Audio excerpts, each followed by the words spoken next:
Réaliser que si on est en vie, qu'on consomme tous les rêves qu'on a, l'endroit le plus riche en termes de projet, en termes de rêves de cimetière.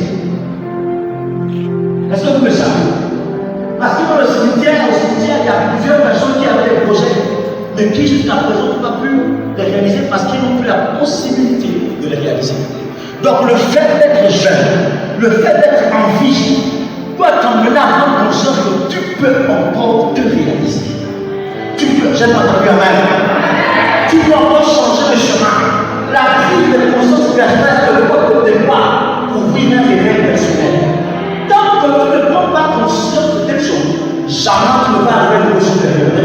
Même pour tes études, tu ne vas jamais atteindre le niveau supérieur tant que tu ne prends pas une prise de conscience personnelle. Le fait d'être en bonne santé, le fait d'être en vie est une grâce. Prends conscience en fait de être jeune, être jeune. La jeunesse est la seule étape dans la vie d'une personne où l'on pose des bases de fondement. Dès que tu as gardé les bases dans la jeunesse, tu es modifié. Est-ce que tu sais qu'il y a de nombreux amis qui reviennent dans la jeunesse, qui veulent revenir? Parce que dans la jeunesse, dès que tu as posé, il y a des actions qu'on ne pourra jamais réparer dans le futur. Quand on les a posées dans la jeunesse. Tu sais, quand tu tombes enceinte dans la jeunesse, tu as un enfant. Quel que soit l'âge que tu as grandi, l'enfant la restera. Tu peux te repentir, oui, mais l'enfant grandira. Voici une preuve que tu as. Ce soir, je me reçois dans ma vie comme mon Seigneur et mon Sauveur. Viens changer mon histoire. Oh Dieu, je te reçois.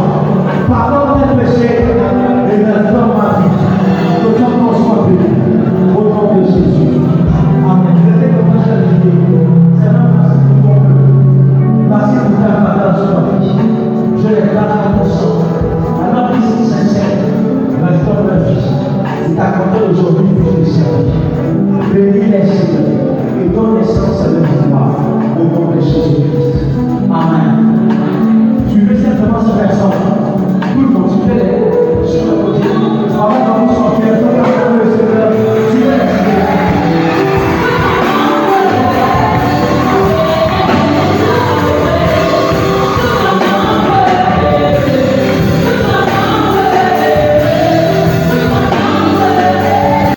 Vous avez reconnu, c'est Michel, présentateur de Allô la jeunesse, diffusé sur votre chaîne préférée Disciple TV. N'oubliez pas, abonnez-vous, partagez la vidéo et surtout activez la cloche de notification. Bien aimés dans le Seigneur, nous sommes présentement à l'église Alliance chrétienne de Nzan où nous avons participé à un mouvement enrichissant qui concernait la jeunesse. Effectivement, je suis avec l'orateur du jour, l'évangéliste Eric Essono. Bonsoir évangéliste. Bonsoir, Mbolo et disciples. Bien aimé, il va nous expliquer on va dire le fond de la pensée que Dieu a mis en lui à travers ce mouvement. Ok, bonjour, je suis Eric Essono, leader du mouvement des jeunes ténèbres pour Jésus. Aujourd'hui, il était donc question de présenter la deuxième étape de la sensibilisation et l'évangélisation au milieu scolaire, qui est pour thème 10 clés pour avoir une jeunesse responsable et équilibrée. Ce que j'aimerais vous dire, la première chose est la suivante: ceux qui réussissent, ce sont des personnes qui découvrent des clés. Tous ceux qui réussissent ont découvert des clés dans le monde. Donc notre jeunesse, certainement, est déséquilibrée parce qu'il y a des clés qui lui manquent. Et donc important qu'on les lui donne. Pourquoi? J'ai fait un constat triste. Nos parents qui étaient autrefois des élèves, nos parents qui étaient des étudiants, n'avaient pas tout le confort qu'on a aujourd'hui. N'avaient pas la technologie, n'avaient pas les écoles, n'avaient pas l'argent, n'avaient pas les fast-food, n'avaient pas tout ce qu'on mange aujourd'hui. Mais ils étaient responsables, ils étaient équilibrés, ils étaient nobles, ils travaillaient, ils ont honoré leurs parents. Pourquoi notre jeunesse fait autant honte? Peut-être à cause de ce que nous vivons, ce que nous mangeons, ou les films, les médias, les réseaux sociaux, bref, j'en passe. Donc un constat triste est fait, notre jeunesse a perdu ses valeurs. C'est la raison pour laquelle nous jeunes, les jeunesses chrétiennes, nous sommes levés depuis plus de 5 ans pour évangéliser, pour sensibiliser en milieu scolaire, parce qu'on croit qu'une nation sans jeunesse est une nation sans avenir. C'est la raison pour laquelle on apporte la bonne nouvelle. 10 clés très importantes. Et nous croyons, vous savez, il y a un vieux proverbe qui dit: ce sont les jeunes arbres qui pérennisent la forêt.